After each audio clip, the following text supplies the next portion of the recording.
ನ್ಯಾಯಾಂಗ ಕಾರ್ಯಾಂಗದ ಶೀತಲ ಸಮರ ಕಂಟಿನ್ಯೂ. ಸುಪ್ರೀಂ ಕೋರ್ಟ್ಗೆ 14 ಪ್ರಶ್ನೆ ಕೇಳಿದ ರಾಷ್ಟ್ರಪತಿಗಳು. ದೇಶದಲ್ಲಿ ನ್ಯಾಯಾಂಗ ಹಾಗೂ ಕಾರ್ಯಾಂಗ ಶಾಸಕಾಂಗದ ನಡುವೆ ಶೀತಲ ಸಮರ ನಡೆಯುತ್ತಿದೆ. ಇದರ ನಡುವೆಯೇ ಸುಪ್ರೀಂ ಕೋರ್ಟ್ನ ನೂತನ ಮುಖ್ಯ ನ್ಯಾಯಮೂರ್ತಿಯಾಗಿ BR ಗವಾಯ್ ರವರು ಪ್ರಮಾಣ ವಚನ ಸ್ವೀಕರಿಸಿದ್ದಾರೆ. ಇದರ ಬೆನ್ನಲ್ಲೇ ನ್ಯಾಯಾಂಗ ಹಾಗೂ ಕಾರ್ಯಾಂಗದ ಶೀತಲ ಸಮರ ಮುಂದುವರಿಯುವ ಲಕ್ಷಣಗಳು ದಟ್ಟವಾಗಿ ಕಾಣುತ್ತಿವೆ. BR ಗವಾಯ್ CJI ಆದ ಬೆನ್ನಲ್ಲೇ ರಾಷ್ಟ್ರಪತಿಗಳು ಹಲವು ಪ್ರಶ್ನೆಗಳನ್ನು ಸುಪ್ರೀಂ ಕೋರ್ಟ್ ಮುಂದೆ ಇಟ್ಟಿದ್ದಾರೆ. ರಾಷ್ಟ್ರಪತಿಗಳು ಹಾಗೂ ರಾಜ್ಯಪಾಲರಿಗೆ ಡೆಡ್ಲೈನ್ ವಿಧಿಸಿರುವ ಬಗ್ಗೆ ರಾಷ್ಟ್ರಪತಿ ದ್ರೌಪದಿ ಮುರ್ಮುರವರು ನೂತನ CJI BR ಗವಾಯ್ ಅವರಿಗೆ ಬರೋಬ್ಬರಿ 14 ಪ್ರಶ್ನೆಗಳನ್ನು ಕೇಳಿದ್ದಾರೆ. ಇವುಗಳಿಗೆ ಸುಪ್ರೀಂ ಕೋರ್ಟ್ ಯಾವ ರೀತಿ ಉತ್ತರಿಸುತ್ತದೆ ಎಂಬುದನ್ನು ಸದ್ಯಕ್ಕೆ ಕುತೂಹಲ ಕೆರಳಿಸಿದೆ.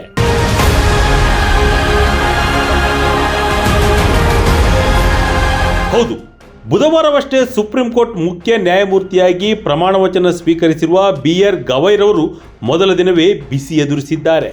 ಮಸೂದೆಗಳಿಗೆ ಒಪ್ಪಿಗೆ ನೀಡಲು ರಾಷ್ಟ್ರಪತಿಗಳು ಹಾಗೂ ರಾಜ್ಯಪಾಲರಿಗೆ 3 ತಿಂಗಳು ಡೆಡ್ಲೈನ್ ನೀಡಿರುವ ಬಗ್ಗೆ ಹಾಗೂ ಸಂಪೂರ್ಣ ನ್ಯಾಯ ಒದಗಿಸಲು 142ನೇ ವಿಧಿಯ ಅಡಿಯಲ್ಲಿ ಸುಪ್ರೀಂ ಕೋರ್ಟ್ ಅಸಾಧಾರಣ ಅಧಿಕಾರಗಳನ್ನು ಬಳಸುತ್ತಿರುವ ಬಗ್ಗೆ ರಾಷ್ಟ್ರಪತಿಗಳು ಪ್ರಶ್ನೆಗಳನ್ನು ಕೇಳಿದ್ದಾರೆ. ಇದರಿಂದ ಮೊದಲ ದಿನವೇ CJI BR ಗವಾಯ್ ರವರು ಸವಾಲು ಎದುರಾಗಿದೆ. ತಮಿಳುನಾಡು ಸರ್ಕಾರ ವರ್ಸಸ್ ರಾಜ್ಯಪಾಲರ ಪ್ರಕರಣದಲ್ಲಿ ಸುಪ್ರೀಂ ಕೋರ್ಟ್ ರಾಜ್ಯಪಾಲರು ಹಾಗೂ ರಾಷ್ಟ್ರಪತಿಗಳಿಗೆ ಮಸೂದೆಗಳಿಗೆ ಒಪ್ಪಿಗೆ ನೀಡಲು 3 ತಿಂಗಳ ಗಡುವು ನೀಡಿತ್ತು. ಈ ರೀತಿ ಡೆಡ್ಲೈನ್ ಅನ್ನು ನಮಗೆ ವಿಧಿಸಬಹುದೇ ಎಂದು ರಾಷ್ಟ್ರಪತಿಗಳು ಪ್ರಶ್ನಿಸಿದ್ದಾರೆ. 143ನೇ ವಿಧಿ ಅಡಿಯಲ್ಲಿ ಪ್ರಶ್ನೆ ಕೇಳಿದ ರಾಷ್ಟ್ರಪತಿಗಳು ಉತ್ತರಿಸಲು ಸಾಂವಿಧಾನಿಕ ಪೀಠ ರಚಿಸಲೇಬೇಕು. ಅದಲ್ಲದೆ ಸಂವಿಧಾನದ 143ನೇ ವಿಧಿಯ ಅಡಿಯಲ್ಲಿ ನೀಡಲಾದ ಅಧಿಕಾರವನ್ನು ರಾಷ್ಟ್ರಪತಿಗಳು ಬಳಸಿಕೊಂಡಿದ್ದು ತಮಿಳುನಾಡು ರಾಜ್ಯಪಾಲರ ಮಹತ್ವದ ತೀರ್ಪಿನಲ್ಲಿ ಸುಪ್ರೀಂ ಕೋರ್ಟ್ನ ತೀರ್ಪಿನ ಬಗ್ಗೆ ಪ್ರಶ್ನಿಸಿದ್ದಾರೆ. ಸಂವಿಧಾನವೇ ಟೈಮ್ಲೈನ್ ಅನ್ನು ನಿಗದಿಪಡಿಸಿಲ್ಲ ಎಂದರೆ ಸುಪ್ರೀಂ ಕೋರ್ಟ್ ಹೇಗೆ ಡೆಡ್ಲೈನ್ ಅನ್ನು ನಿಗದಿಪಡಿಸುತ್ತದೆ ಎಂದು ಕೇಳಿದ್ದಾರೆ. ರಾಷ್ಟ್ರಪತಿ ದ್ರೌಪದಿ ಮುರ್ಮುರವರು ಒಟ್ಟು 14 ಪ್ರಶ್ನೆಗಳನ್ನು ಕೇಳಿದ್ದಾರೆ ಎಂದು ತಿಳಿದು ಬಂದಿದೆ. ಇದಕ್ಕೆ ಉತ್ತರಿಸಲು ಅಥವಾ ಅಭಿಪ್ರಾಯ ವ್ಯಕ್ತಪಡಿಸಲು ಈಗ ನೂತನ CJI ಗವಾಯ್ ರವರು 5 ಅಥವಾ ಹೆಚ್ಚಿನ ನ್ಯಾಯಮೂರ್ತಿಗಳನ್ನು ಒಳಗೊಂಡ ಸಾಂವಿಧಾನಿಕ ಪೀಠವನ್ನು ಸ್ಥಾಪಿಸಬೇಕಿದೆ. BR ಗವಾಯ್ ರವರು CJI ಆಗಿ ಪ್ರಮಾಣ ವಚನ ಸ್ವೀಕರಿಸುವ ಒಂದು ದಿನದ ಮುನ್ನವೇ ಈ ಪ್ರಶ್ನೆಗಳನ್ನು ದ್ರೌಪದಿ ಮುರ್ಮು ಅವರು ಸುಪ್ರೀಂ ಕೋರ್ಟ್ ಮುಂದೆ ಇಟ್ಟಿದ್ದರು. ಇನ್ನು ರಾಷ್ಟ್ರಪತಿ ದ್ರೌಪದಿ ಮುರ್ಮುರವರು ಸುಪ್ರೀಂ ಕೋರ್ಟ್ಗೆ ಒಟ್ಟು 14 ಪ್ರಶ್ನೆಗಳನ್ನು ಕೇಳಿದ್ದು, ಅದರಲ್ಲಿ ಪ್ರಮುಖವಾದವುಗಳನ್ನು ನೋಡಿದರೆ ಸಂವಿಧಾನದ ಅಡಿಯಲ್ಲಿ ರಾಷ್ಟ್ರಪತಿಗಳು ಅಥವಾ ರಾಜ್ಯಪಾಲರು ಪಡೆದಿರುವ ಅಧಿಕಾರಗಳನ್ನು ಸಂವಿಧಾನದ 142ನೇ ವಿಧಿಯ ಅಡಿಯಲ್ಲಿ ಸುಪ್ರೀಂ ಕೋರ್ಟ್ ಹೇಗೆ ಬದಲಾಯಿಸಲು ಬರುತ್ತದೆ ಎಂದು ರಾಷ್ಟ್ರಪತಿಗಳು ಕೇಳಿದ್ದಾರೆ. ಅದರ ಬೆನ್ನಲ್ಲೇ ರಾಜ್ಯಗಳು ಸುಪ್ರೀಂ ಕೋರ್ಟ್ನ ಪೂರ್ಣ ಅಧಿಕಾರವನ್ನು ಕೇಂದ್ರದ ವಿರುದ್ಧ ದುರುಪಯೋಗ ಪಡಿಸಿಕೊಳ್ಳುತ್ತಿವೆಯೇ ಎಂದು ಕೂಡ ಕೇಳಿದ್ದಾರೆ. ಅದಲ್ಲದೆ ರಾಷ್ಟ್ರಪತಿಗಳು ಮತ್ತು ರಾಜ್ಯಪಾಲರಿಗೆ ಟೈಮ್ಲೈನ್ ಅನ್ನು ಸುಪ್ರೀಂ ಕೋರ್ಟ್ ಹೇಗೆ ಸೂಚಿಸಬಹುದು ಎಂದಿರುವ ರಾಷ್ಟ್ರಪತಿಗಳು 200ನೇ ವಿಧಿಯ ಅಡಿಯಲ್ಲಿ ರಾಜ್ಯಪಾಲರ ನಿರ್ಧಾರಗಳು ಹೇಗೆ ನ್ಯಾಯಸಮ್ಮತವಾಗಿವೆ ಎಂದು ಕೂಡ ಕೇಳಿದ್ದಾರೆ. ನ್ಯಾಯಾಂಗದ ವಿರುದ್ಧ ಸಿಡಿದೆದ್ದ ಜಗದೀಪ್ ಧನಕರ್.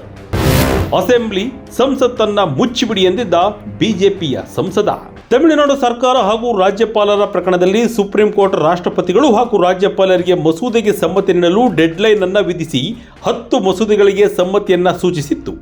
ಅದಕ್ಕೆ ಪ್ರತಿಕ್ರಿಯಿಸಿದ ಉಪರಾಷ್ಟ್ರಪತಿ ಜಗದೀಪ್ ಧನ್ಕರ್ ಅವರು ನ್ಯಾಯಾಂಗದ ವಿರುದ್ಧ ಆಕ್ರೋಶ ವ್ಯಕ್ತಪಡಿಸಿ ಇದನ್ನು ನ್ಯಾಯಾಂಗದ ಅತಿಕ್ರಮಣ ಎಂದು ಕಿಡಿಕಾರಿದ್ದರು. ಭಾರತಕ್ಕೆ ಸಂಸತ್ ಮಾತ್ರ ಸುಪ್ರೀಂ ಎಂದು ಹೇಳಿದ್ದರು. ಅದಲ್ಲದೆ ವಕ್ಫ್ ಕಾಯ್ದೆಯ ಕೆಲ ಭಾಗಕ್ಕೆ ತಡೆ ನೀಡಿದ್ದಕ್ಕೆ ಬಿಜೆಪಿಯ ಸಂಸದ ನಿಶಿಕಾಂತ್ ದುಬೆ ಸುಪ್ರೀಂ ಕೋರ್ಟ್ ವಿರುದ್ಧ ಕಿಡಿಕಾರಿದ್ದರು. ಕೋರ್ಟೇ ಕಾನೂನು ಮಾಡುತ್ತೆ ಅಂದರೆ ಅಸೆಂಬ್ಲಿ ಹಾಗೂ ಪಾರ್ಲಿಮೆಂಟ್ ಅನ್ನ ಮುಚ್ಚಿಬಿಡಿ ಎಂದಿದ್ದರು. ಇದನ್ನು ಸುಪ್ರೀಂ ಕೋರ್ಟ್ ಕೂಡ ಗಮನಿಸಿ ನಮ್ಮ ಮೇಲೆ ಕಾರ್ಯಾಂಗದ ಅತಿಕ್ರಮಣ ಆರೋಪ ಬರುತ್ತಿದೆ ಎಂದು ಹೇಳಿತ್ತು. ಇದರ ಬೆನ್ನಲ್ಲೇ ಸುಪ್ರೀಂ ಕೋರ್ಟ್ ಮುಂದೆ ರಾಷ್ಟ್ರಪತಿಗಳು ಡಜನ್ಗೂ ಹೆಚ್ಚು ಪ್ರಶ್ನೆಯನ್ನ ಇಟ್ಟಿದ್ದಾರೆ. ಒಟ್ಟಿನಲ್ಲಿ ದೇಶದಲ್ಲಿ ನ್ಯಾಯಾಂಗ ಹಾಗೂ ಕಾರ್ಯಾಂಗ ಶಾಸಕಾಂಗ ನಡುವಿನ ಸಮರ ಮುಂದುವರೆದಿದೆ. ರಾಷ್ಟ್ರಪತಿಗಳು ರಾಜ್ಯಪಾಲರಿಗೆ ಡೆಡ್ಲೈನ್ ನೀಡಿದ್ದ ಸುಪ್ರೀಂ ಕೋರ್ಟ್ಗೆ ಈಗ ರಾಷ್ಟ್ರಪತಿಗಳು 14 ಪ್ರಶ್ನೆಗಳನ್ನು ಕೇಳಿದ್ದಾರೆ.